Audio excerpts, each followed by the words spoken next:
PM Modi में जताया भरोसा, उन्हीं के नेतृत्व में अगला लोकसभा चुनाव लड़ने का लिया संकल्प। एनडीए ने 2024 के चुनाव में भारी बहुमत से विजयी होने का लिया संकल्प। लगातार तीसरी बार पीएम मोदी के नेतृत्व में सरकार बनाने का जताया भरोसा।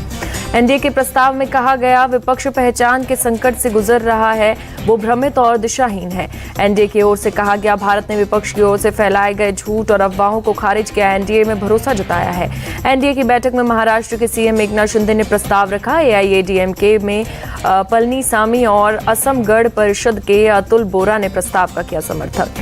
एनडीए के 25 साल पूरे होने पर दिल्ली के अशोका होटल में हुई बैठक। पीएम मोदी की अगुवाई में हुई बैठक में 39 घटक दल के नेता हुए शामिल। एनडीए की बैठक में वे पीएम मोदी का विपक्षी गठबंधन पर हमला। अपने भाषण में बोले, ये साथ तो आ सकते हैं, पास नहीं। पीएम मोदी ने कहा, जिस गठबंधन में नेगेटिविटी वो सफल नहीं होंगे। भ्रष्टाचारी और जातिवादी गठबंधन देश के लिए खराब। पीएम मोदी ने विपक्ष के गठबंधन को मजबूरी वाला बताया। कहा, एनडीए में कोई भी दल छोटा या बड़ा नहीं। पीएम मोदी ने किया दावा, 2024 में भी एनडीए ही जीतेगा, 50% से ज्यादा वोट मिलेगा। पीएम मोदी ने एनडीए का मतलब समझाया। कहा, एन का मतलब न्यू इंडिया, डी का मतलब डेवलप्ड नेशन यानी विकसित राष्ट्र, और ए का अर्थ है एस्पिरेशन यानी कि लोगों की आकांक्षा। पीएम मोदी ने कहा, हमारा संकल्प पॉजिटिव है, एजेंडा पॉजिटिव है, रास्ता भी पॉजिटिव है। एनडीए का गठन देश की स्थिरता लाने के लिए हुआ था। बैठक के बाद बोले महाराष्ट्र के सीएम एकनाथ शिंदे, 2024 में 350 प्लस आंकड़ा आएगा। पीएम मोदी की वजह से पूरी दुनिया में सम्मान के साथ लिया जाता है देश का नाम। एकनाथ शिंदे ने कहा, विपक्ष के पास ना तो कोई नेता है, ना ही कोई नीति है। उनका एक सिंगल एजेंडा सिर्फ मोदी जी को बदनाम करना।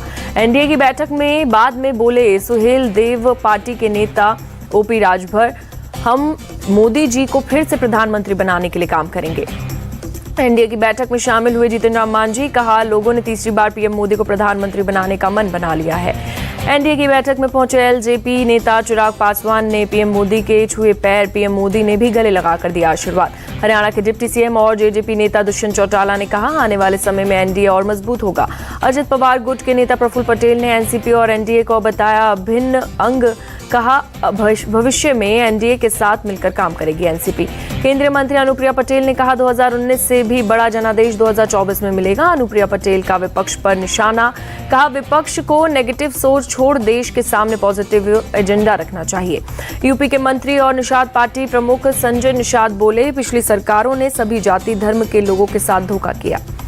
पीएम मोदी ने एनडीए की बैठक के बाद अजित पवार और प्रफुल्ल पटेल से अलग से मुलाकात की। करीब 30 मिनट हुई बातचीत। अमित शाह और जेपी नड्डा भी मौजूद रहे। बेंगलुरु से लौटते समय सोनिया गांधी और राहुल गांधी के प्लेन में तकनीकी खराबी। भोपाल में हुई प्लेन की इमरजेंसी लैंडिंग। करीब 1.5 घंटे बाद प्लेन दिल्ली के लिए रवाना हुआ। भोपाल एयरपोर्ट पर सोनिया और राहुल गांधी से मिलने के लिए पहुंचे कांग्रेस के नेता। बेंगलुरु में विपक्षी दलों की मीटिंग के बाद दिल्ली पहुंची पीडीपी चीफ महबूबा मुफ्ती। कहा, गांधी के भारत को बदलने की कोशिश हो रही है। महबूबा मुफ्ती ने कहा, लोकतंत्र को बचाने के लिए सभी विपक्षी दल इकट्ठा हुए हैं। देश में जो हो रहा है वही ठीक नहीं। 2024 में एनडीए की टक्कर इंडिया से। विपक्ष के गठबंधन का नाम Indian national development inclusive alliance. विपक्षी गठबंधन इंडिया की अगली बैठक मुंबई में होगी। मल्लिकार्जुन खड़गे बोले, 11 लोगों की समन्वय समिति बनेगी। विपक्षी दलों की मीटिंग पर बोले मल्लिकार्जुन खड़गे, मतभेद है पर देश हित के लिए इन्हें पीछे रखेंगे। हमारी लड़ाई बीजेपी की विचारधारा के खिलाफ। विपक्षी दलों की बैठक के बाद बोले राहुल गांधी। ममता बनर्जी का बीजेपी को चैलेंज। कहा, अब इंडिया से लड़कर दिखाओ, इंडिया जीतेगा, बीजेपी हारेगी। सरकार बेचना और खरीदना ही मोदी सरकार का काम। केंद्र और बीजेपी पर बरसी ममता बनर्जी। 9 साल में आसमान, धरती और पाताल सब बेच दिया। अरविंद केजरीवाल का मोदी सरकार पर निशाना। तानाशाही के खिलाफ जनता एकजुट हो रही है। उद्धव ठाकरे का बयान। आने वाले समय में लड़ाई इंडिया बनाम पीएम मोदी होगी। राज्यसभा सांसद कपिल सिब्बल का बयान। बीजेपी के लिए गठबंधन एक जरूरत बन गई है। नेशनल कॉन्फ्रेंस नेता उमर अब्दुल्ला का निशाना। बीजेपी संविधान को नष्ट कर रही है, उथल पुथल कर गुजर रही है देश। पीडीपी चीफ महबूबा मुफ्ती का बयान। विपक्षी दलों की बैठक से बीजेपी चिंतित। कांग्रेस महासचिव केसी वेणुगोपाल का बयान। इंडिया में मतभेद सामने आने लगे। सीपीएम महासचिव सीताराम येचुरी बोले, जहां पर संभव होगा सिर्फ वहीं अलायंस। नाम बदलने से चेहरा नहीं बदलता। इंडिया का मुकाबला भारत करेगा। बीजेपी नेता सुशील मोदी का अटैक। पहले इंडिया को बदनाम किया, अब अस्तित्व बचाने के लिए उसका सहारा लिया। बीजेपी का विपक्ष पर निशाना। विपक्ष के अलायंस पर यूपी के डिप्टी सीएम का तंज। ट्वीट कर कहा, बिना दुल्हा की बारात। इंडिया का विरोध पाकिस्तानी करेंगे, कांग्रेस नेता आचार्य प्रमोद कृष्णम का बयान। तानाशाही ताकतों को अब इंडिया से लड़ना होगा, सांसद संजय राउत का निशाना। असम के सीएम हेमंत बिस्व शर्मा का निशाना, हमारे पूर्वज भारत के लिए लड़े, हम भारत के लिए काम करते रहेंगे। प्रधानमंत्री मोदी का विपक्ष की मीटिंग पर वार, बेंगलुरु में कट्टर भ्रष्टाचारियों का सम्मेलन, चेहरे पर चेहरा लगाए लोगों से रहे सावधान। पीएम मोदी बोले, इनकी दुकान में जातिवाद, परिवारवाद और नफरत का जहर, इनके पास सिर्फ घोटाले, तुष्टीकरण की गारंटी। पीएम मोदी के बयान पर कांग्रेस का पलटवार, अशोक चौहान बोले, कौन कितना मजबूत है जनता तय करेगी। विपक्ष एकजुट और मजबूत, पीएम के बयान से फर्क नहीं पड़ता। शरद पवार गुट के नेता जितेंद्र आव्हाड का बयान। विपक्षी एकजुटता पर सीएम शिंदे का तंज, इतने सारे लोग मिलकर भी एक नेता नहीं तय कर पाए। शरद पवार का नाम लिए बिना उदय सामंत का निशाना, बेंगलुरु मीटिंग में शामिल कुछ लोग पीएम मोदी के संपर्क में। विपक्षी एकता पर उपेंद्र कुशवाहा का तंज, पीएम मोदी के मुकाबले में कोई नहीं, जिन्हें एक्सरसाइज करना है उनसे क्या दिक्कत। बिहार बीजेपी चीफ सम्राट चौधरी का बयान, कहा बेंगलुरु में कांग्रेस ने की नीतीश की बेइज्जती, पोस्टर लगाकर बताया अनस्टेबल। एनडीए मीटिंग पर शिवसेना नेता दीपक केसरकर का बयान, पीएम मोदी के नेतृत्व में हो रही भारत की तरक्की। संसद का मानसून सत्र 20 जुलाई से होगा शुरू, सरकार ने आज दोपहर 3 बजे बुलाई सर्वदलीय बैठक। संसद के मानसून सत्र के हंगामेदार होने की संभावना, सदन की रणनीति बनाने के लिए आज शाम 5:30 बजे एनडीए फ्लोर लीडर्स की बैठक। पीएम मोदी ने बुलाई कैबिनेट की बैठक, कई अहम मुद्दों पर चर्चा। टीएमसी के 5 सांसदों का प्रतिनिधिमंडल आज करेगा मणिपुर का दौरा, हिंसाग्रस्त इलाकों का लेंगे जायजा। टीएमसी के सांसद डेरेक ओब्रायन, डोला सेन, सुष्मिता देव, काकोली घोष, दस्तीदार और कल्याण बनर्जी का दल जाएगा मणिपुर, प्रभावित लोगों से करेगा मुलाकात। उत्तर 24 परगना पहुंची बीजेपी फैक्ट फाइंडिंग कमेटी, हिंसा के पीड़ितों से मुलाकात की। मुंबई में कांग्रेस का प्रदर्शन, किसानों की आत्महत्या को लेकर सरकार के खिलाफ की नारेबाजी। जयपुर में राजस्थान विश्वविद्यालय परिसर में एबीवीपी का प्रदर्शन, सरकार के खिलाफ की नारेबाजी। लखनऊ में सीएम योगी आदित्यनाथ ने एएनएम हेल्थ वर्कर्स को दिए नियुक्ति पत्र, 1573 स्वास्थ्य कर्मियों को मिला अपॉइंटमेंट लेटर। मोदी सरनेम पर राहुल गांधी का सुप्रीम कोर्ट में याचिका, 21 जुलाई को होगी सुनवाई। नागपुर जिला कोर्ट से एनआईए को झटका, नितिन गडकरी धमकी मामले को मुंबई ट्रांसफर करने से इनकार। रेसलर्स यौन शोषण केस में बृजभूषण शरण को राहत, 2 दिन की अंतरिम जमानत मिली, 20 जुलाई को अगली सुनवाई। जम्मू कश्मीर के सुरनकोट में सुरक्षा बलों और आतंकियों के बीच मुठभेड़ खत्म, सुरक्षा बलों ने 4 आतंकियों को ढेर किया। सुरक्षा बलों ने इलाके में चलाया सर्च ऑपरेशन, पुलिस को जानकारी मिली थी कि सुरनकोट इलाके में छिपे हैं आतंकी। जम्मू कश्मीर के अनंतनाग में आतंकियों का हमला, 2 गैर कश्मीरी मजदूरों को मारी गोली। दोनों घायल मजदूरों को अस्पताल में कराया गया भर्ती, डॉक्टरों के मुताबिक दोनों की हालत स्थिर। सुरक्षा बलों ने इलाके की घेराबंदी की, चलाया जा रहा है तलाशी अभियान। सीमा हैदर, सचिन और उसके पिता से एटीएस की पूछताछ खत्म, करीब 10 घंटे तक हुए सवाल जवाब। पाकिस्तानी महिला सीमा हैदर का लाई डिटेक्टर टेस्ट और पॉलीग्राफी टेस्ट कराया जाएगा, सूत्रों के हवाले से खबर। सीमा हैदर से यूपी एटीएस की पूछताछ में खुलासा, सचिन के पहले कई और लोगों से किए गए थे संपर्क, ज्यादातर दिल्ली एनसीआर के रहने वाले। मुंबई के पास मीरा भाईंदर में लव जिहाद का मामला, लड़की की शिकायत पर 5 आरोपी गिरफ्तार। मुंबई के मीरा रोड में महिला ने दर्ज कराया रेप और प्रताड़ित करने का केस, आरोपी महिला को घर में रखता था बंद। पुलिस ने आरोपी शख्स के घर से महिला को बाहर निकाला, पुलिस मामले की जांच में जुटी। हिमाचल प्रदेश के शिमला में एक रेस्टोरेंट के अंदर सिलेंडर ब्लास्ट, धमाके में 10 लोग घायल। धमाके के बाद पुलिस ने रेस्टोरेंट को खाली कराया, सभी घायलों को अस्पताल में कराया भर्ती। ब्लास्ट से रेस्टोरेंट से सटे 2 शोरूम को पहुंचा नुकसान, शीशे के टुकड़े चारों तरफ बिखरे। धमाके के बाद इलाके में मची अफरा तफरी, फायर ब्रिगेड की टीम ने चलाया राहत कार्य, पुलिस ब्लास्ट की जांच में जुटी। जम्मू कश्मीर के श्रीनगर में 3 दिवसीय अमृत युवा कला उत्सव का आयोजन, एलजी मनोज सिन्हा ने कार्यक्रम का उद्घाटन किया। कला उत्सव में कलाकारों ने अपनी कला का प्रदर्शन किया, आयोजन को लेकर कलाकारों ने जताई खुशी। रामेश्वरम में कलाकार ने सड़क पर बनाया भगवान शिव की तस्वीर, श्रद्धालुओं ने की पूजा अर्चना।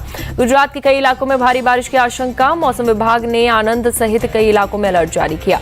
दक्षिण गुजरात और सौराष्ट्र के कई जिलों में अगले 24 घंटे भारी बारिश की चेतावनी जारी की गई, प्रशासन ने लोगों से सावधानी बरतने की अपील की। गुजरात के गिर सोमनाथ के सूत्रापाड़ा में हो रही मूसलाधार बारिश, मंगलवार को करीब 14 इंच बारिश हुई। राजकोट जिले के धोराजी में महज 6 घंटे में हुई 11.6 इंच बारिश, कई इलाकों में भरा पानी। धोराजी में कई गाड़ियां पानी में डूबी नजर आई, सड़कों पर जल जमाव से लोगों की बड़ी परेशानी। मूसलाधार बारिश से कई घरों में घुसा पानी, लोगों को उनके घरों से किया गया सुरक्षित जगह पहुंचाया गया। उत्तराखंड के ऋषिकेश में गंगा नदी उफान पर। मंगलवार को श्रीनगर बांध से पानी छोड़े जाने के बाद खतरे के निशान को पार किया गया गंगा का जलस्तर। गंगा का जलस्तर मंगलवार की शाम तक खतरे के निशान से नीचे आया। फिलहाल लोगों को नदी के तटीय इलाकों से दूर रहने की नसीहत। यूपी में अगले 3 दिन तक भारी बारिश का अलर्ट। मौसम विभाग ने 55 जिलों में बारिश का रेड अलर्ट जारी किया। आगरा में लगातार बढ़ रहा है यमुना का जलस्तर। प्रशासन ने सभी बाढ़ चौकियों और राहत कैंप्स को अलर्ट मोड पर रखा। आगरा के डीएम ने बताया प्रशासन यमुना के जलस्तर पर लगातार निगरानी बनाए हुए है। तटीय इलाकों पर रखी जा रही है नजर। हिमाचल प्रदेश में अभी एक हफ्ता मानसून सक्रिय रहने की संभावना। सिरमौर, कांगड़ा, कुल्लू, शिमला, सोलन और मंडी सहित कई जिलों में बारिश की आशंका। मौसम विभाग ने हिमाचल में लैंडस्लाइड और बादल फटने का अलर्ट जारी किया। प्रशासन ने बचाव और राहत के लिए इंतजाम किए पुख्ता। कालका शिमला के बीच रेल सेवा ठप। भारी बारिश और लैंडस्लाइड को लेकर 6 अगस्त तक ट्रेन सेवा बंद। महाराष्ट्र में तेज बारिश का खतरा बरकरार। पालघर में रेड अलर्ट जारी, जबकि ठाणे, मुंबई और रत्नागिरी में ऑरेंज अलर्ट। असम के मोरीगांव में बाढ़ का कहर। कई गांवों में घुसा बाढ़ का पानी। सुरक्षित जगह पहुंचाए गए लोग। बाढ़ से किसानों की फसलें हुई बर्बाद। कई जगह टूटे सड़कें। लोग पानी से बीच में कर रहे हैं सड़क पार। असम के काजीरंगा नेशनल पार्क में भी पहुंचा बाढ़ का पानी। जानवरों की सुरक्षा के लिए किए जा रहे हैं पुख्ता इंतजाम। मध्य प्रदेश के दमोह में पुलिया पार करते समय 2 बाइक सवार डूबे। महिला ने बहते हुए झाड़ी पकड़कर बचाई जान। एक शख्स की खोजबीन जारी। गोताखोर और आपदा विभाग की टीम नदी में कर रही है तलाश। एक कार्यक्रम से लौट रहे थे बाइक सवार महिला और पुरुष। पुलिया के ऊपर से बह रहा था पानी। रास्ता पार करते समय हुआ हादसा। दिल्ली एलजी विनय सक्सेना ट्रैक्टर से पहुंचे राजघाट। आसपास के जल जमाव इलाके को जायजा लिया। ओडिशा में अगले 5 दिन होगी भारी बारिश। मछुआरों को समंदर से दूर रहने की चेतावनी। ग्रीस के जंगलों में लगी आग का फैलना जारी। राजधानी एथेंस के पास से कई बस्तियों को खाली कराया गया। ग्रीक पुलिस ने हाईवे को कराया बंद। 70 किलोमीटर प्रति घंटे की रफ्तार से चल रही है हवा। आग हुआ बेकाबू। सैकड़ों की तादाद में फायर फाइटर्स आग पर काबू पाने में जुटे। रोमानिया में भी 200 फायर फाइटर्स मदद के लिए भेजे। फ्रांस और इटली ने 2 विमान ग्रीस भेजे आसमान से जंगल को आग पर काबू पाने के लिए। इजराइल में कानून में बदलाव के खिलाफ प्रदर्शन जारी। तेल अवीव के रेलवे स्टेशन पर प्रदर्शनकारियों ने जताया विरोध। पाकिस्तान के पेशावर में सुरक्षा बलों की गाड़ी पर आत्मघाती धमाका। अभी तक 8 लोगों के घायल होने की खबर। पुलिस को शक पाकिस्तानी तालिबान ने किया हमला। फिलहाल किसी संगठन ने हमले की जिम्मेदारी नहीं ली। चीन ने फिर की पाकिस्तान की मदद। 600 मिलियन अमेरिका डॉलर का दिया दर्जा। पीएम शहबाज ने दी जानकारी।